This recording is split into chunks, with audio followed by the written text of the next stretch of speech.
afternoon, and good evening, everybody, and welcome back to the Ambassadorial Wing and a brand new installment in Council of the Ones Crusade review.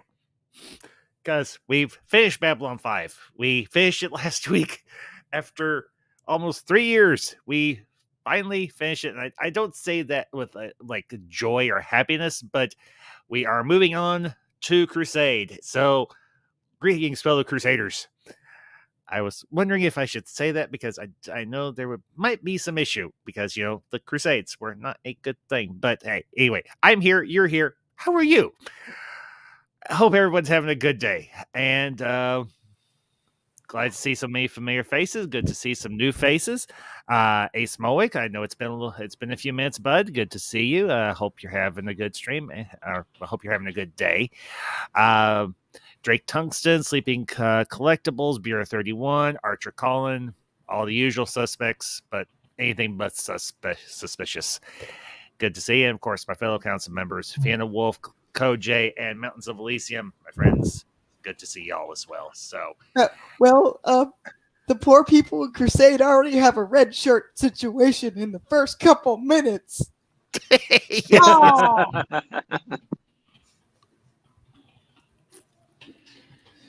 Don't be an extra. You're going to go bye-bye, and there's only so many humans left. Are you kidding me right now? Okay. Yes. Thanks, Elysium. That's all right. I have a backup. Oh, goody. They're blank. Let's see. Mm-hmm. It's been happening a lot on YouTube lately, seen it on a few channels. Yeah, so thanks for the heads. Thanks for the heads up, buddy. Appreciate it. So, but today we are starting with the official authorized JMS watch order for Crusade, and of course today we'll be talking about the episode Racing the Night. And I will be perfectly honest, I am going into Crusade completely blind. I never got a chance to watch a single episode, so for me, this is going to be a new experience, unlike with B5, which I had watched quite judiciously. Drake, we're doing the official JMS watch order. Today, like I said, we're covering the episode Racing the Night, and we will follow. Actually, hang on, because I popped a link in the chat to the wiki. Yeah, if you want to pop the one that we've got over in our, if you want to pop the one that we've got over in our little room. It's blocked in Ireland, so I wasn't able to see it, but it's on the Babylon 5 wiki, and it's the Sci-Fi Channel broadcast order. So it's just go down, follow the link, and there's three different viewing orders, and it's the one in the middle, the Sci-Fi Channel broadcast order. That's the one Sci-Fi Channel Talk with JMS and the one to follow. Yeah. So I will actually, I will do you all. Okay. Yeah. Let's see here. Oh, wait a minute. I got an idea. I'm in the wrong pew.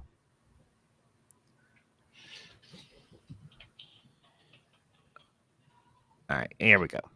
I'm going to pin. What I will do is I will pin this in the chat so that those of you that are catching this live and those that will catch it on the replay, I will leave it up in the chat. I think it'll stay up there after we sign off, so that you will know we are following the official JMS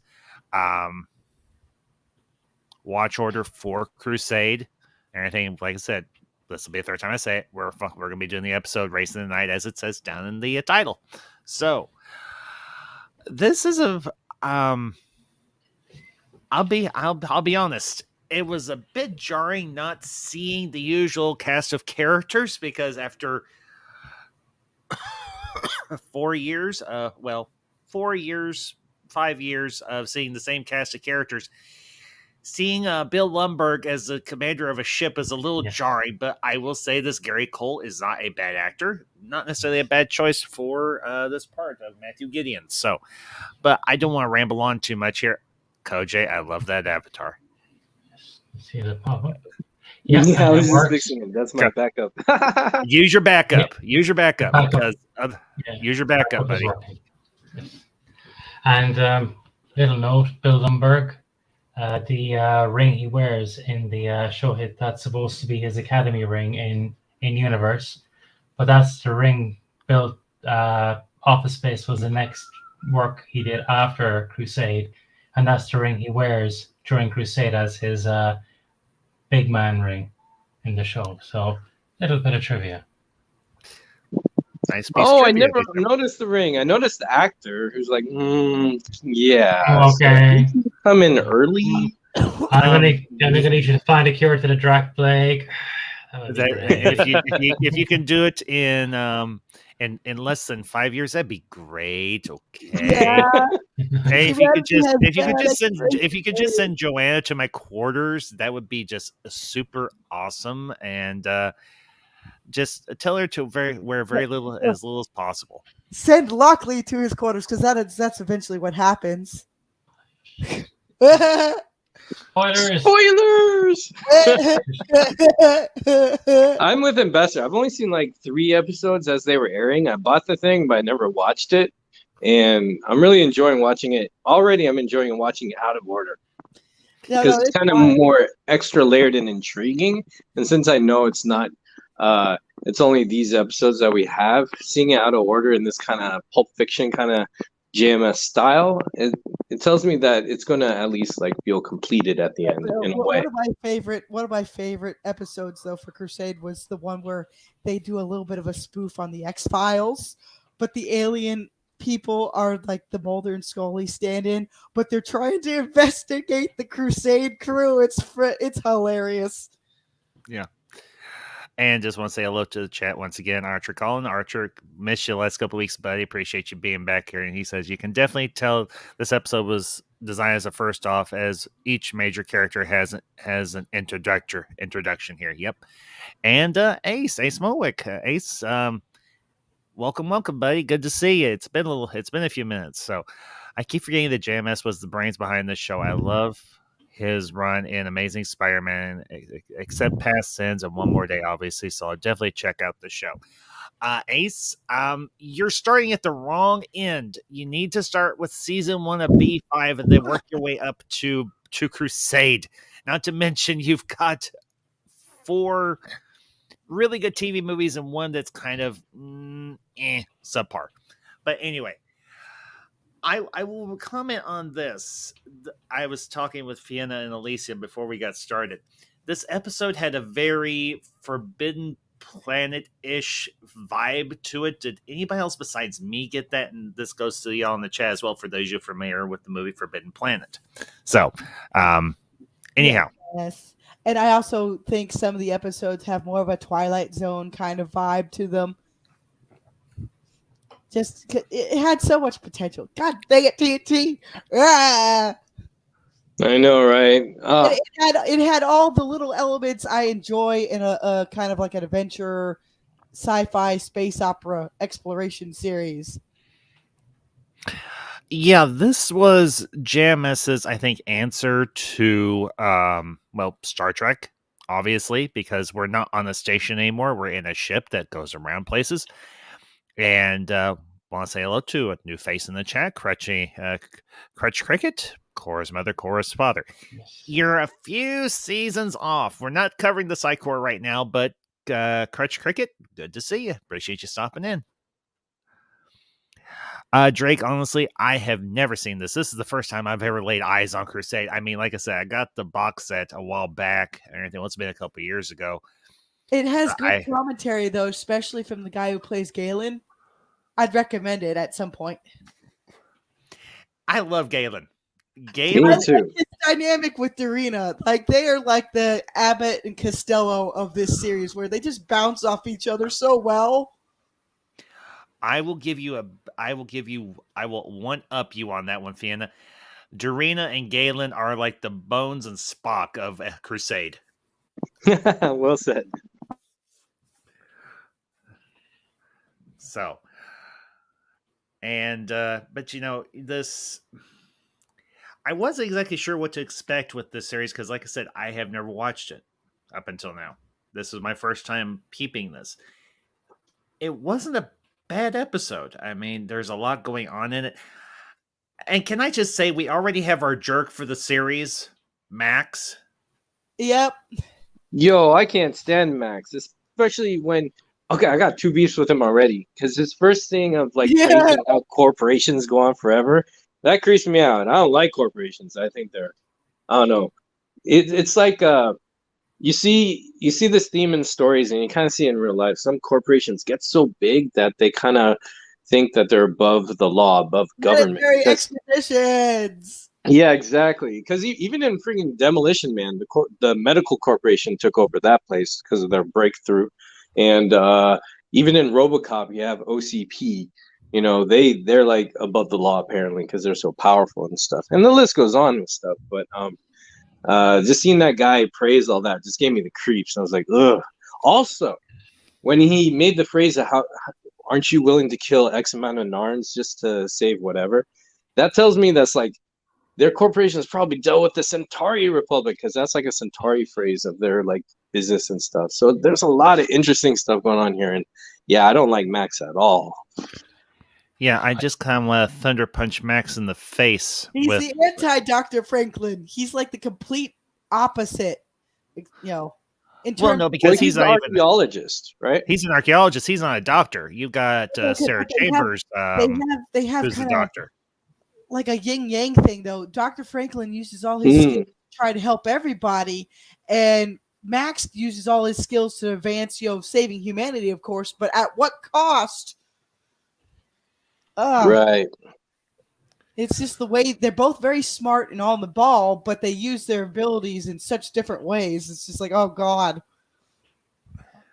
I can imagine Max kind of finding the cure, but holding on to it, going, how much money can I get for IPX? What can I gain from this? Because he did say, he could slow down treatment to like a lifetime treatment instead of like however long it would naturally take. I think seeing him like the Edgar's, like William keeping Edgar's. people under William Edgar's. That's it, keeping people like he had the telepath plague, and he said he gave him a cure, but that they'd have to take it to keep people under control. I could see them, that sort of corporation having the same feeling or doing the same thing with humanity, or Mars doing it with Earth. Here's the line, because I'm looking at the subtitles. Never contradict a Technomage when he's saving your life. Yeah, because Galen does come in the clutch and save people multiple times. He's kind of like the Deus Ex Galen. Yeah.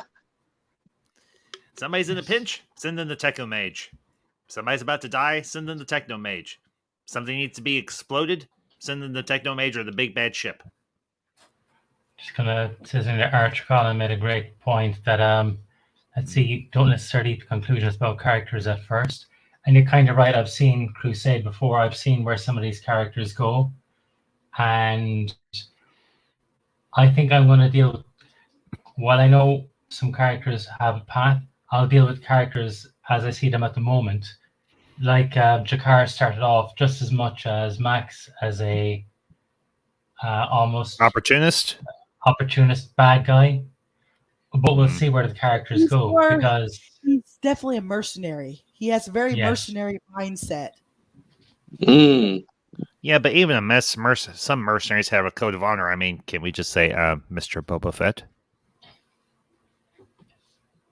His character might have ended up being changed a bit later. He probably go for a classical negative to more positive arc, but this story didn't get a chance to flesh him out to that point.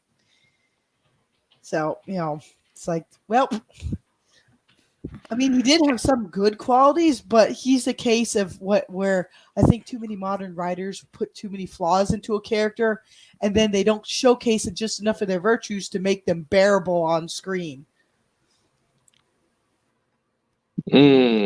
He kind of reminds me of that lady from Third Space with IPX when they were trying to get that artifact. How like I know who you're talking about.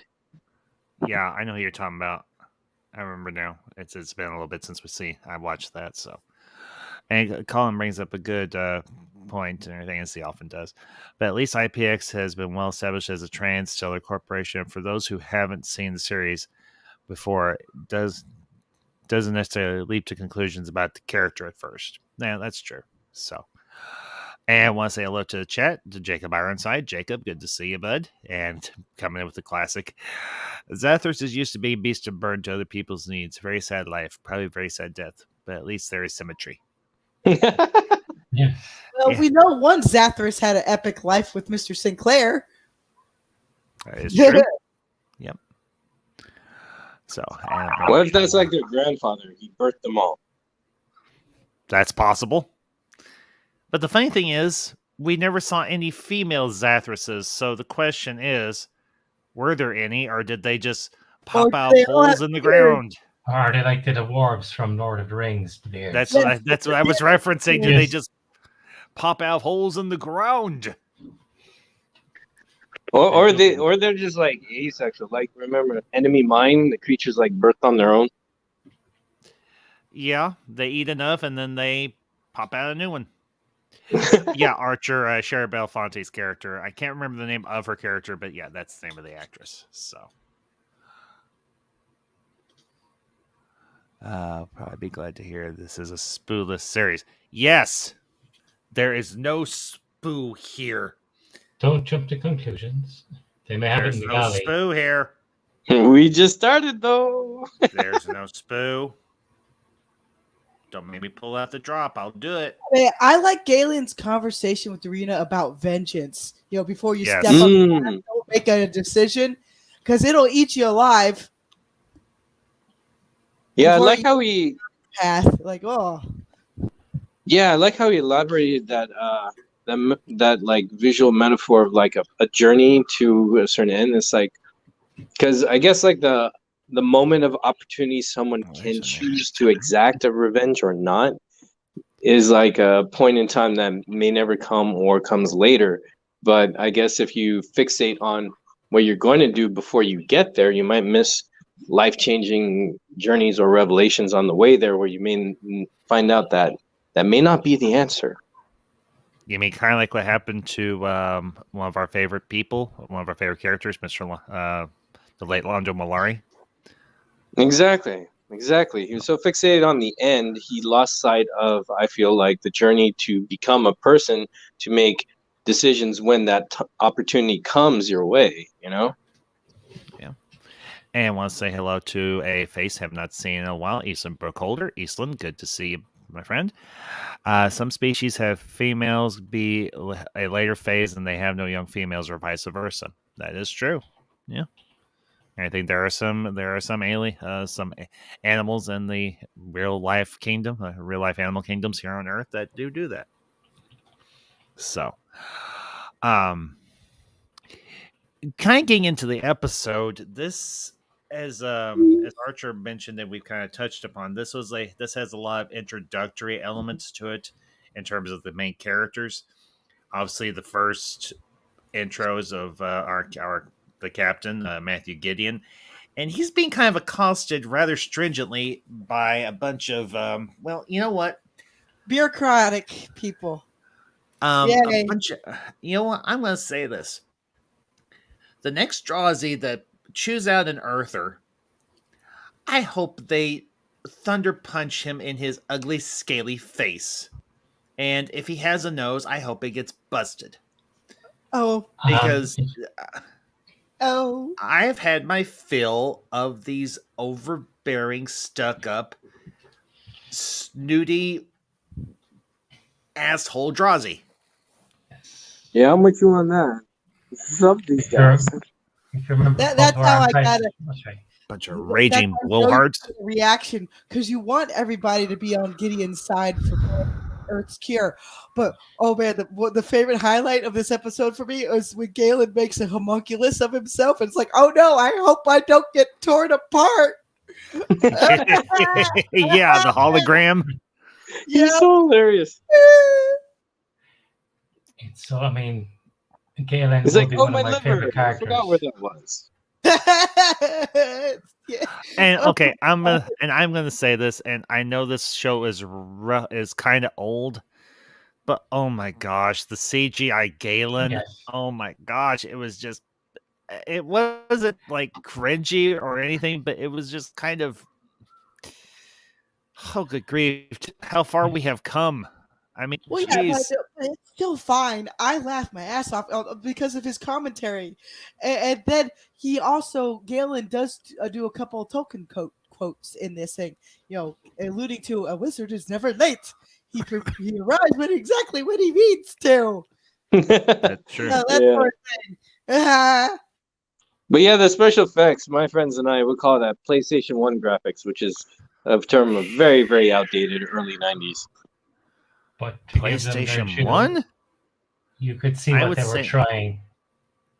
Yeah, it wasn't a bad effort, but at the I same like time, the city. It's awful.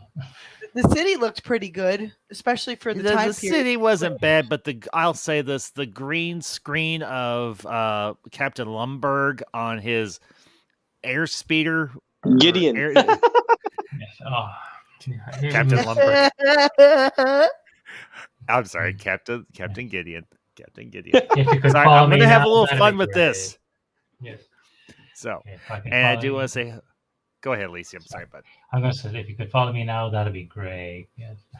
Oh, good grief. If we could find the draw cure, that would be great. Okay.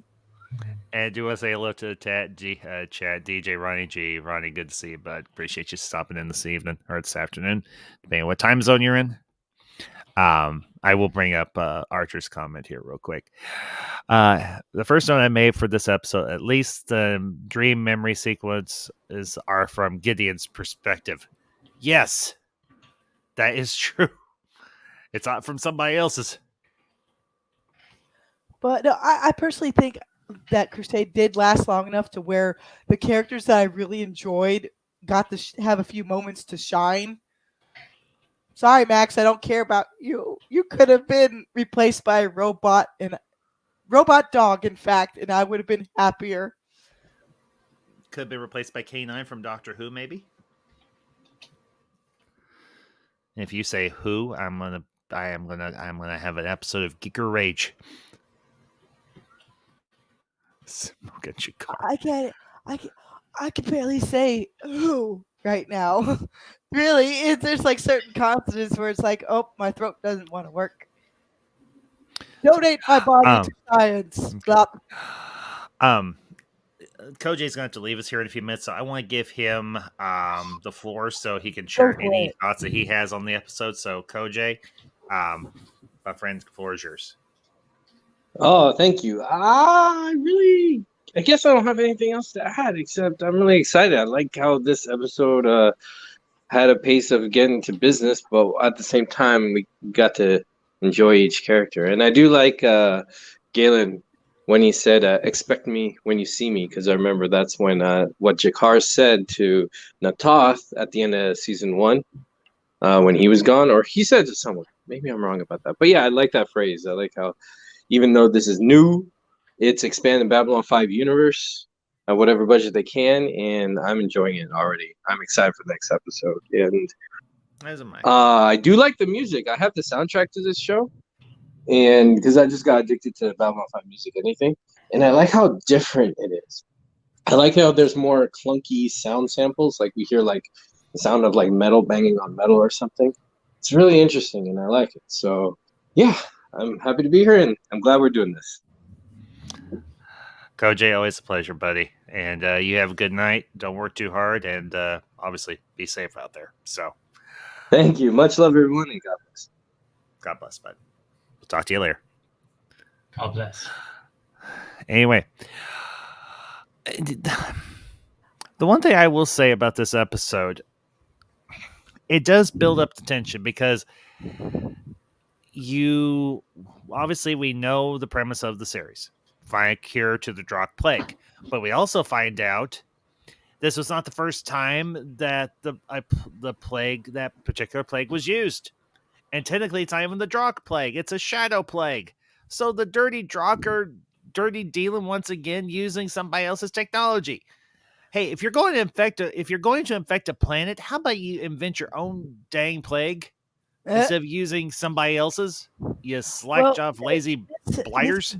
Could also tie in the fact that when Lita was saying, there's so many mistakes left behind, this series could have expanded on all sorts of mistakes that the Vorlons and the Shadows left behind. You know, so much cannon fodder for a lot of plot points. Yes. Yeah, this. I wasn't sure what to expect with this series, but particularly the first episode. Grant, we're watching it out of order, but this is the proper order according to JMS. And like I said, it starts off on the big, spooky, creepy alien planet where we don't know exactly what's going on. And then we come to find out, oh, hey, in the way back, jump back in the way back machine, and the shadows were here. Surprise, surprise. And also, it looks like this planet was set up to be like a test bed, and that's why the machines constantly harvest people. They eventually harvest the population of the planet. Oh, goody. I wouldn't want to live at this piece of real estate. Who would? And sorry, no, go ahead. Go ahead, Lisa. I think it was a bit like the Vidians. They were in a terrible situation, even worse than the situation the crew of Crusade are in, of the Excalibur. They have 2 years of life left. They have no hope of finding a cure. What we can ask ourselves, what would we do? Because I think we went back before when Max was talking about, what's wrong with killing a few thousand Narns, and why don't we use the research that these people have used and share what we have? I found that repugnant because you're profiting off the cruelty and murder of people.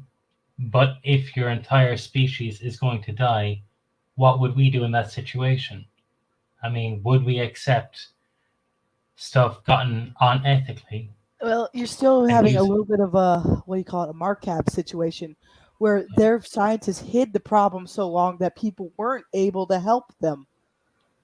So I think sometimes it just depends on what's the overall goal that they want to do. Like, how do people want to help? Are they going to do it for a selfless gain or selfish gains? Or are they doing it out of, fear or otherwise? Yeah, at least that's how I see it. It's like, geez. No, it's not wrong because yes, because obviously this city was set up for the wrong kind of purposes, based on what Dorina found. And it's just like, oh, like, dang, man. The Shadows thought half the people out there were a petri dish. But to be fair, the Vorlons probably thought the same, just from a different direction. Yeah, that's true. And, Bureau 31 brings up a good point. The Drock don't invent anything, but just using, stealing stuff from others. It's a nice parallel with how IPX works. That's true. And sorry, I think that was supposed to be a plot. If you read the Lurker's Guide, it was supposed to be a plot later in the series where that using the theft and taking other technology and adapting it was meant to be a big part of the series.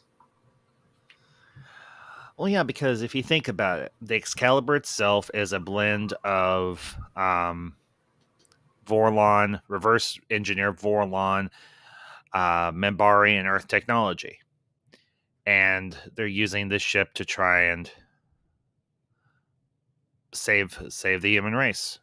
So, and Eastland Brookholder brings up a good point. The shortcuts might not be shortcuts. That's true, because what the alien race, which I don't think we ever got a name for the alien race or anything per se, what they were doing obviously hadn't yielded them any results. They were just butchering people, hoping that something might come up instead of, actually busting their asses. Here's the thing. If this race is so blasted advanced that they could put their entire populace into cryogenic freeze, why couldn't they set up some sort of AI, artificial intelligence, to computer? Think like a big brained, like deep thought from Hitchhiker's Guide to the Galaxy, and say, okay, your goal is to figure out a way to beat this virus. Here is every piece of medical technology and every piece of medical information we have on file. Now do it.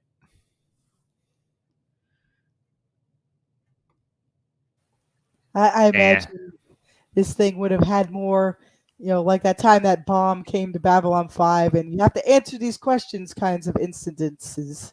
Mm-hmm. There's so many ways you could do advanced tech and still have the characters survive, but each like avenue could have led them closer and closer to discovering a cure for the Drock plague. And I think they said that it would have been solved by the end of the first season, and then everything else would have been exploding outward. Because again, Crusade had a pretty good initial setup, and they could have gone in whatever directions they wanted to. Heck, they probably could have even had a space 1999 angle with a cosmic horror. So, there's, Eastern Brookholder brings up another good point. Let's see here. I'll bring up this one right here. Your questions I resist and say wrong. Aliens, like individual humans, will have different strengths and weaknesses. That's true. Their methods aren't necessarily, the aliens' methods weren't necessarily bad, but the follow through on how they did them were very, very bad. Considering they were vivisecting people when you could just as easily say, "Hey, we've got an issue here." Have some sort of holographic message or some sort of recorded message saying, "Hey, this planet is under quarantine. Here's why we're under quarantine. If you wish to assist us, here is how.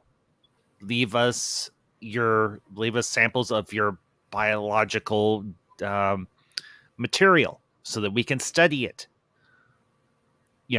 Just a thought rather than just say, "Oh, we're just going to set things up to." Now that I think about it, like I usually have my problems with like quippy characters or sarcastic characters, but Galen's a good balance. Like he is sarcastic, but you can also tell he cares. A lot of people can't pull off that character type too well to where you can showcase that character genuinely cares about his fellow man, even while he's being a little bit sarcastic and on the nose. It's kind of a delicate balance, but Galen is still likable to me. And one thing I like about Galen, he does use his abilities, he tries to encourage people to. He can see a solution that maybe could be done with his abilities, but if he can see a solution that someone else can do without using abilities, he encourages people to do that. Almost like, I'm here to help, but he doesn't want people to rely on him. He tries to teach people ways of doing it themselves, and I really like that about the character. Yeah, Galen obviously is extremely old, though he doesn't look particularly old. And because they have tech implants that keep them, a little bit around longer. Yeah. Yeah. And one of the lines of dialogue that he has, that I really like, he's like, and it's an exchange between him and Gideon, and it's kind of a jovial one, but at the same time, it says a lot about Gideon as a person. When Gideon says, "I thought you didn't hold grudges," he's like, "No, I don't hold grudges. I have no enemies. None have survived me." That tells you just how dangerous of a person Gideon is, or not Gideon, but Galen is. And it's, that's, it would be very simple for the technomages just to come in and say, "Okay, we're going to help you with this research, and we're going to help you fix this problem." Instead, only one of them comes, and he acts more as a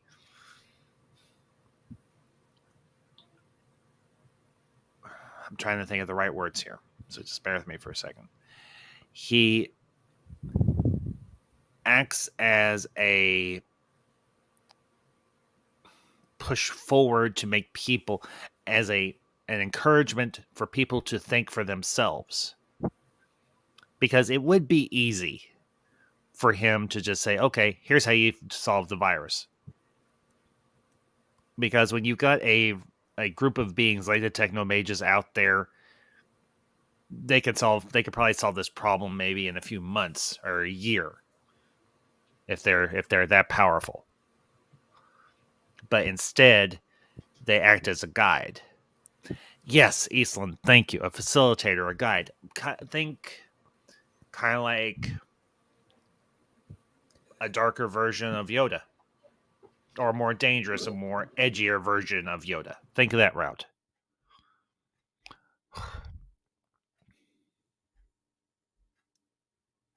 Yeah, Archer, I am too. I mean, because I remember the ancients from Stargate, the ones that built Atlantis and so on.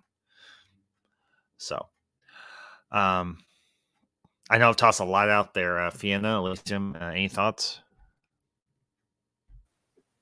Yeah, I could definitely see that too, because again, all the precursor races, you got to wonder if they could eventually built up who were the precursors, in between Lorien and the time frame of the Shadows and Vorlons at their height.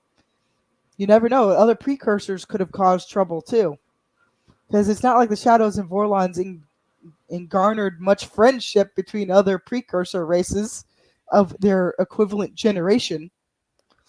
No, because even the Walkers of Cygna 597 and everything, they had their issues with the Vorlons. And yeah, like the part of the episode where they figure out, like, oh, these guys can't leave their planet. They put themselves in cryostasis to try to figure out the cure. In a way, it showcases that the humans are a heck of a lot more proactive. They're not just going to roll over and wait to die or try to freeze the death. They're just going to go and do it. They're going to just do their best to figure it out. Although in this case, I wouldn't be surprised if once they figured out the cure, they would have gone back to this planet and helped these guys too. Like a good, decent person would do that, since they know these guys are suffering from the same plague. Yeah. I think is in the sorry, Ambassador. No, go ahead, bud. You're fine. I think in the universe of Babylon 5, humans are really, I think, one of the fastest, most proactive of the species. The humans went from first gaining interstellar travel and within 50 years defeated an enemy that the precursor to the Interstellar Alliance, the League of Non-Aligned Worlds, were unified together, unable to defeat. Well, yeah, because Delin says our greatest strength was building communities. Yeah, we have our crappy moments, but that's the reason why, if I'm looking for a baseline of a science fiction series, the reason why Babylon 5 is one of those baselines is because it doesn't just showcase all of humanity's fuck-ups. It showcases a lot of our good qualities, too. Well, yeah, because that one line by Delin from, I forget which season, is one of the most, I think, impactful lines of dialogue that was ever spoken in the entire series. Because if you look at us as human beings, what is one of the things that we do? We for the most part, we don't care to be solitary individuals, although we do like our alone time. But even so, we build communities. That is something that we have done from the dawn of humanity. We have built communities. We have built, whether you believe in the biblical or you believe in the evolutionary course of humanity. We built villages, and then we built hamlets, and then we built towns, and then we built cities, and now we build metropolises. We've built buildings on top of buildings on top of buildings so that we can be together. We build virtual communities like a YouTube channel, like a Twitter group, like a group on Facebook.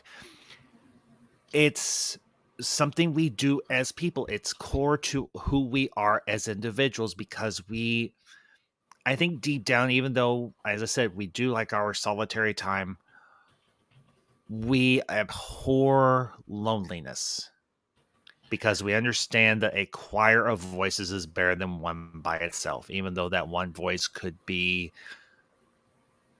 infinitely more beautiful. But a choir of voices that might be somewhat flawed can still come together and create something glorious. And if you look at Crusade, you've got an alien from a race that was completely eradicated by the Drock. You've got a group of humans who could be as diametrically opposed or could be just different in terms of personality. You've got a techno mage that's coming in from the outside, and they have formed this community. They have formed this collective to go and achieve this one goal: cure the Drock plague. And I like that when the alien species, I think, what were they called? Kulans, I think is the name they used.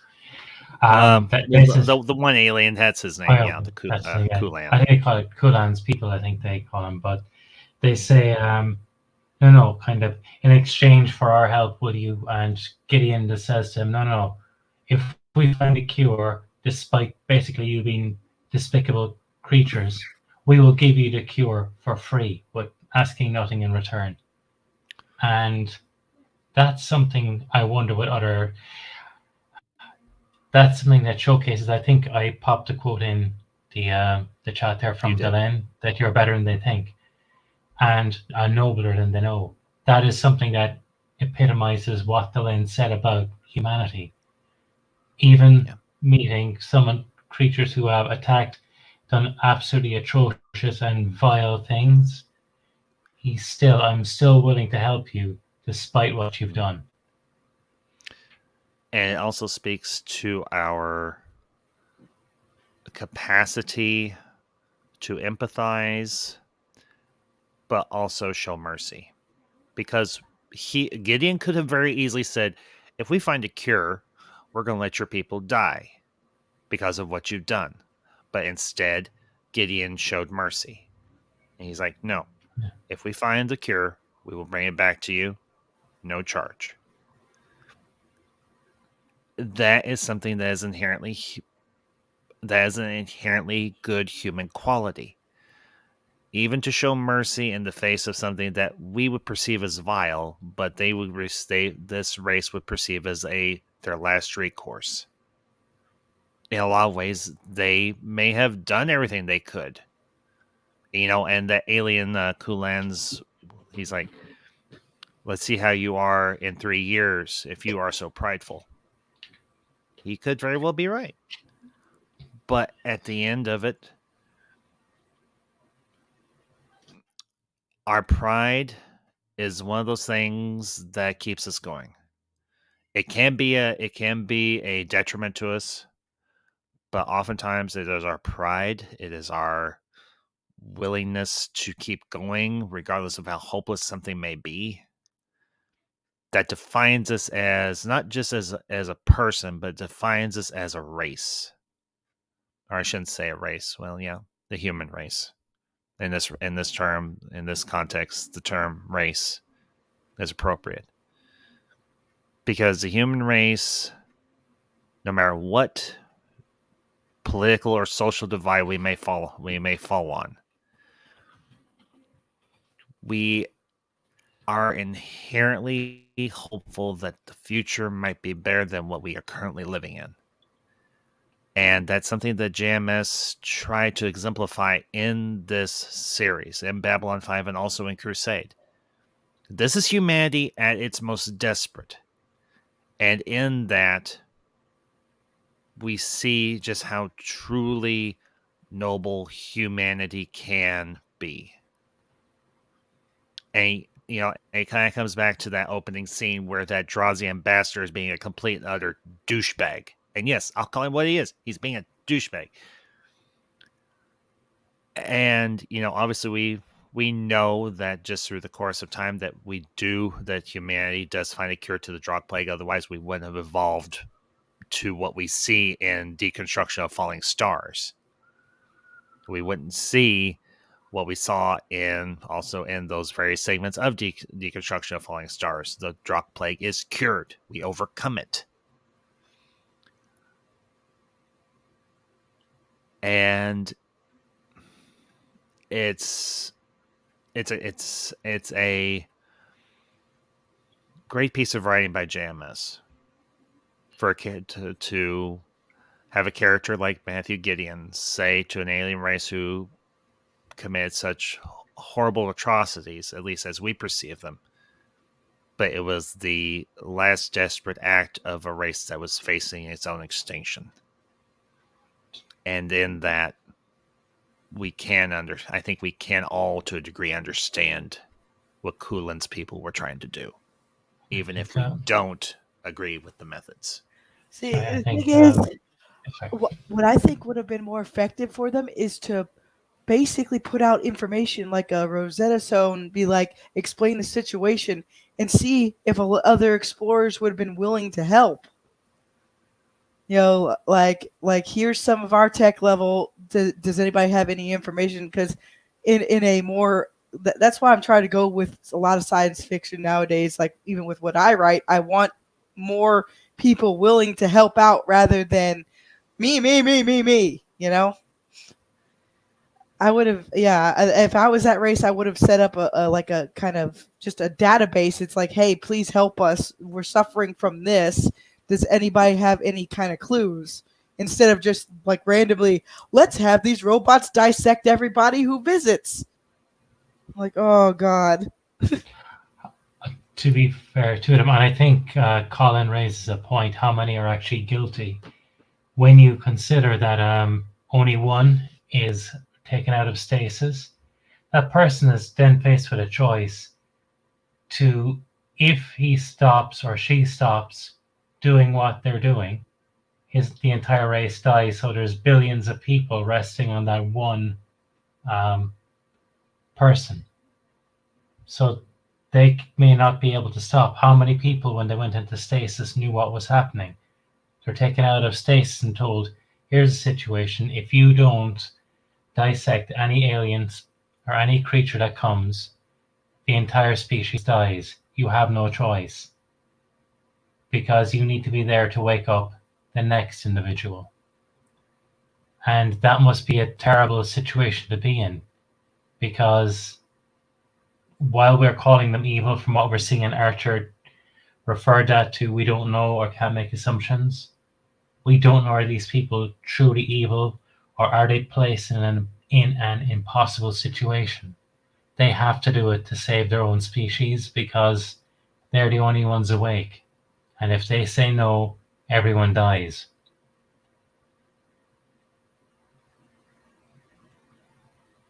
Yeah, that's true, because it is a terrible burden for one person to carry. Do I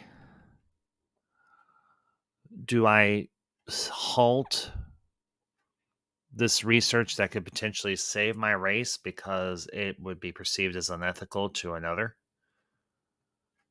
and doom my entire race? Or do I continue on as my predecessors have? You know, it comes down to that. You know, I know we've used quite a few quotes here, but I think it's appropriate.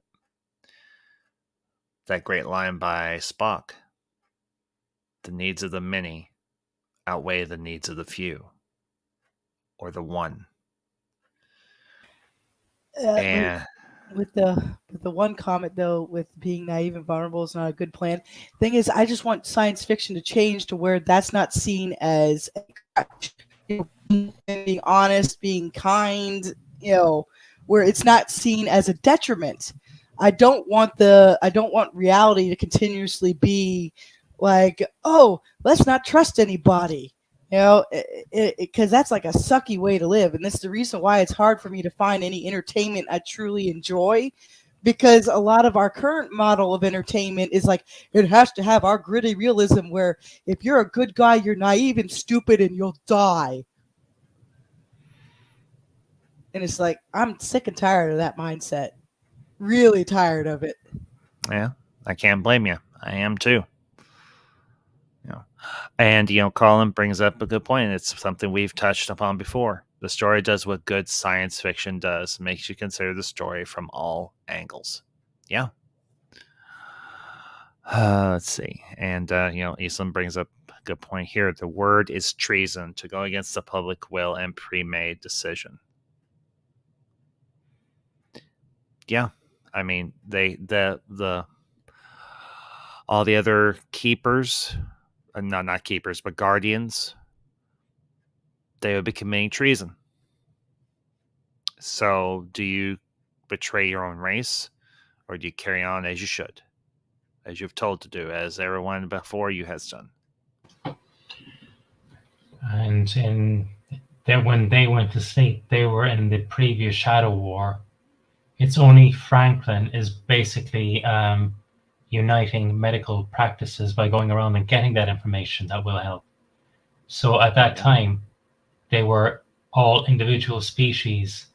And even Franklin was saying a lot of these people are afraid to give other species that information about themselves, as it would be a weapon that could be used against them.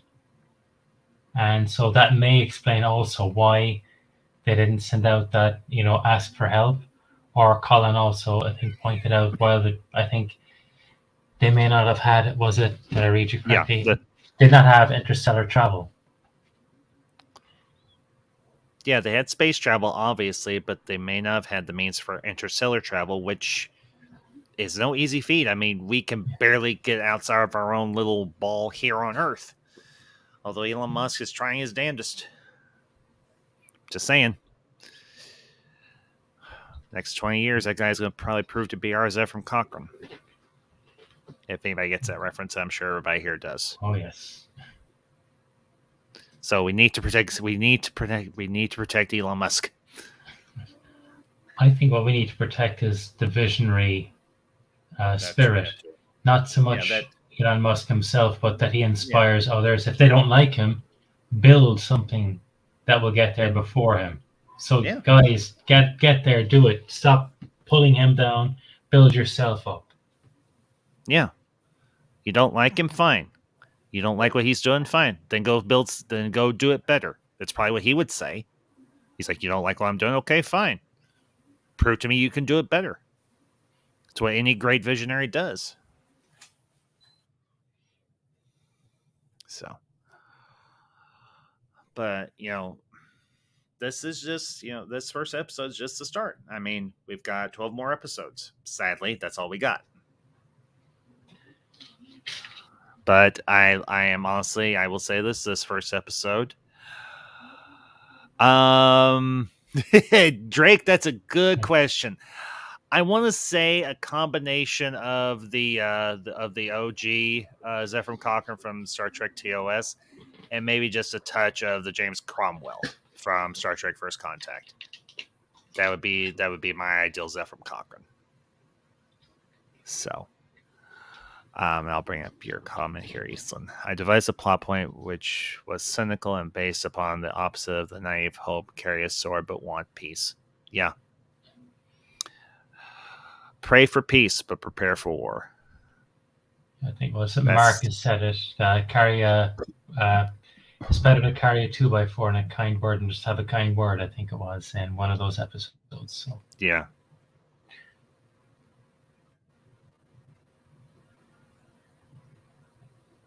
Yeah, Archer, very true.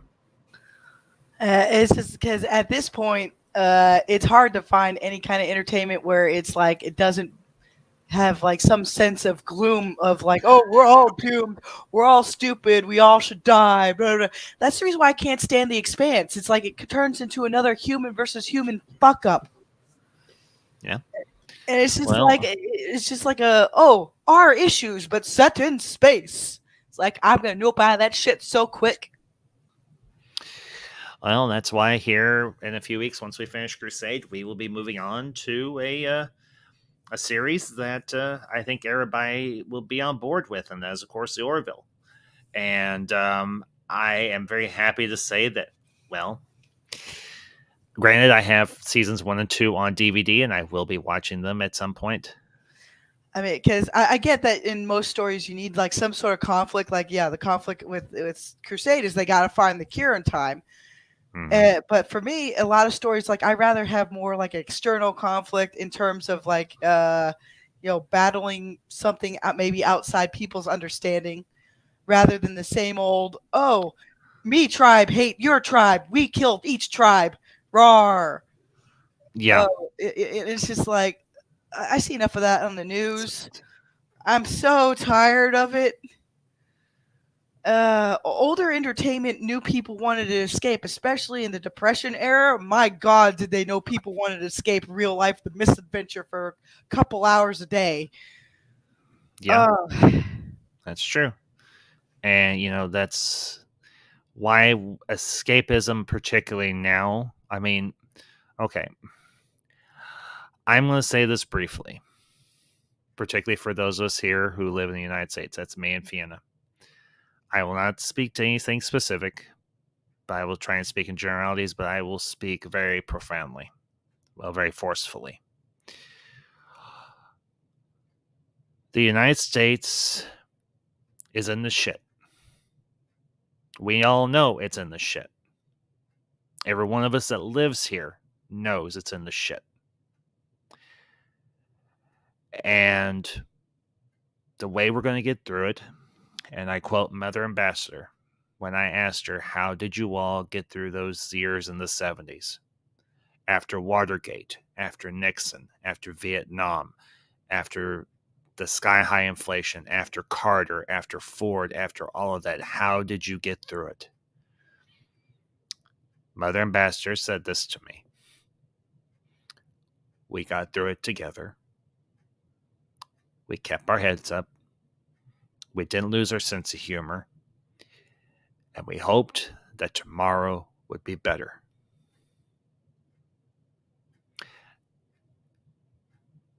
I have to believe that tomorrow will be better for all of us. And if I might stand on my soapbox for a few moments more.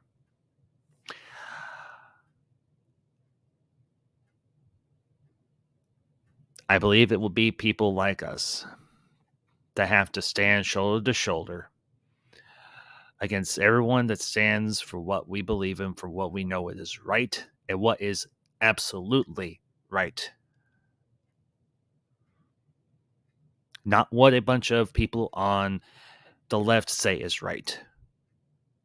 What is right, what is true, what is honest, what is upright, what is righteous, what is fair. Not what some geriatric fossilized piece of amphibian shit who currently sits in the White House says what is right. What we as the American people say is right. We will get through this together. Just as that crew on the Excalibur did, just as the crew of Babylon 5 did, just as the crew of the Enterprise from A to E did. We will get through this together. And we will see this country be great again.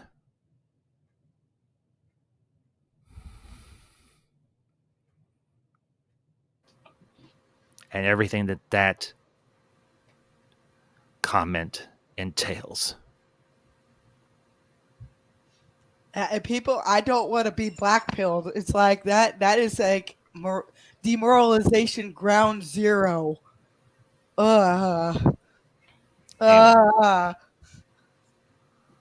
It's why I can't really look at certain modes of entertainment right now, because it's all about the deconstruction nihilism with no point. Like all these people try to recreate certain kinds of tragic elements without understanding how certain things work. But I don't even want to look at classic tragedy stories right now. It's just like, nope.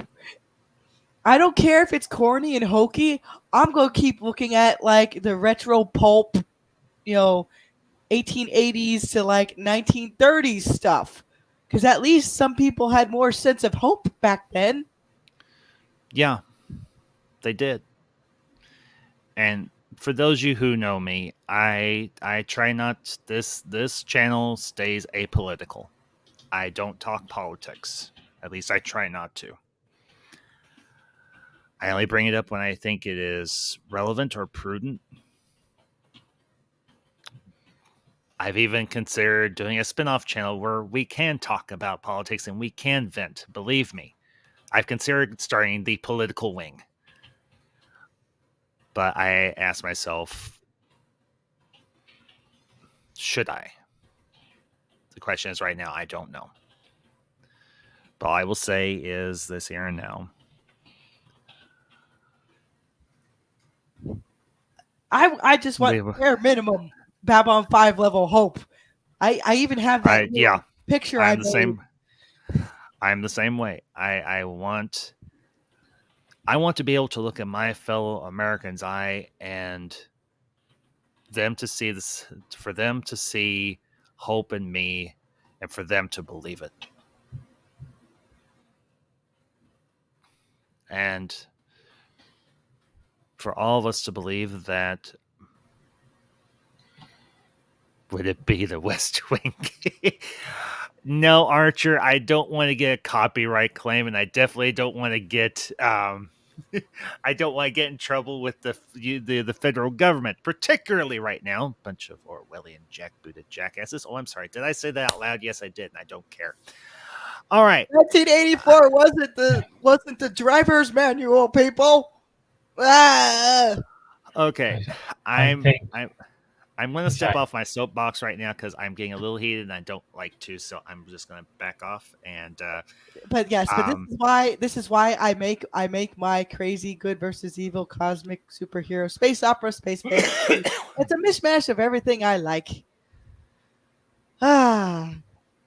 Because I don't care if my lines are hokey or corny or if people consider flat art characters boring. I love them. As Monty Python said, always look on the bright side of life, people. I still need to watch that movie. And I will bring up your comment here, Elysium, because I think there is truth in it. I say this to right, left, and center. Stop looking at each other's faults. We have plenty. We each other have plenty. Let's work together despite them. Well said. And also bring up Archer Collins' comment here. Make 1984 fiction again. Hell yes. Hell yes. That same jackboot that stamps on the right will stamp on the left and stamp on the center. They don't care about you. Guys, work together. Stop caring about faults. We have too many. No one's perfect. Yeah, you know what? Who cares if the character isn't considered a fully realistic 3D human? It's like that's not the point of characterization. They don't have to encompass everything about humanity in them. They just have to embody the archetypes people want to see. You know, there's a reason why there's certain kinds of archetypal writing touchstones people look for time and time again.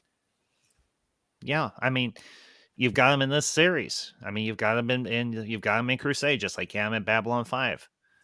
I mean, the one standout thing we really have, and I'm not saying standout as in the only good thing, but it's Galen. Galen is kind of like the wise old man who can still kick ass, but he doesn't look that old. He doesn't have a beard, just a bald head. And he likes to wear black and purple a lot, which I like his wardrobe. Well, the Techno Mage trilogy will give you insight on when he was doing some of his training. Mm-hmm. Yeah, Archer, I know one of those movies very well. I know the book also, Brave New World by Robert Heinlein. I learned about that book thanks to Overly Sarcastic Productions. Great YouTube channel. They do a lot of great commentary on works of fiction. And The Demolition Man, one of my all-time favorite movies from the 90s. Taco Bell. Excuse me. But no, to put it blankly, in a lot of fantastical science fiction, space fantasy stuff that I want a baseline higher trust society versus the bad guys. Like they know they're the bad guys. That's the reason why I keep watching Galaxy Quest over and over again. Sure, the Thermians were innocent people, but their hearts were in the right place. That's true. And I want to say hello to a dear old friend.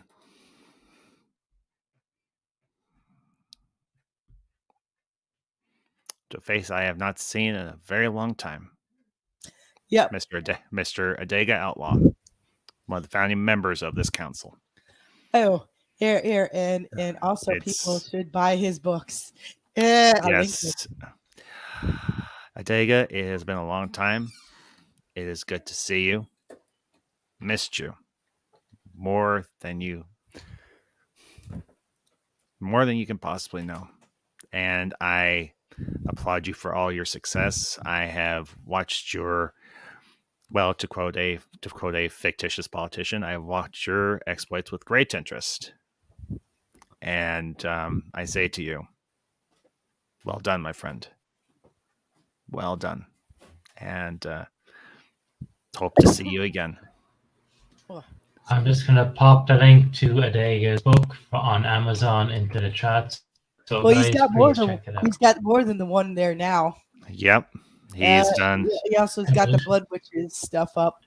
For those who like a darker fantasy angle. Yeah. But no, seriously, if I could get more books where Adega's series would be like more of a standard, where yes, he has bad moments in it, but he also showcases a lot of good virtues.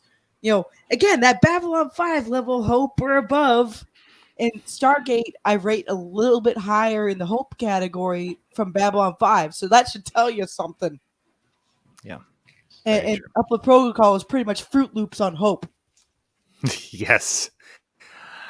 That's right. And anyway, just one thing, Adega has, for me, it's Sunday nights. He does releases episodes from his books or chapters. Yep. I popped his channel in the chat, so guys, check it out. Yes. For those of you who do not know this fella, Adega Outlaw, go check out his YouTube channel. Check out his books. I have read Evolution. I have listened to Children of Noir. I have listened to a lot of his audiobooks, and they are all worth your time. Great science fiction by a great writer, and I gotta say, a friend that I have deeply, deeply missed. It's good to see you, buddy. Yeah, and I'll be there to buy the rest of them when they hit. Yeah. So, well, anyways, folks, I think we are going to wrap up for this afternoon. I want to thank everybody who tuned in today, whether you are a regular or you're brand new here. Far too many to list, but you all know who you are. I appreciate you all being here again today. We will, of course, be back next week, continuing our review of Crusade. We will be continuing with the, as I said, JMS approved watch list. So the list is in the chat. I will do my best to post it on my Twitter, on my social media, so that if you follow me, you know it's there. I will pin it on my profile. So if you do follow me on Twitter or wherever, you can follow along with us. So, but you all have a great weekend. Have a great week. God bless. We will see you all next time. And we will close in the more cheerful manner. Yee. And until next time, this is the Council of One saying, 3, 2, 1. Zooty, zoot, zoot, zoot, zoot, zoot. Oh, I should have. Zooty! Zooty!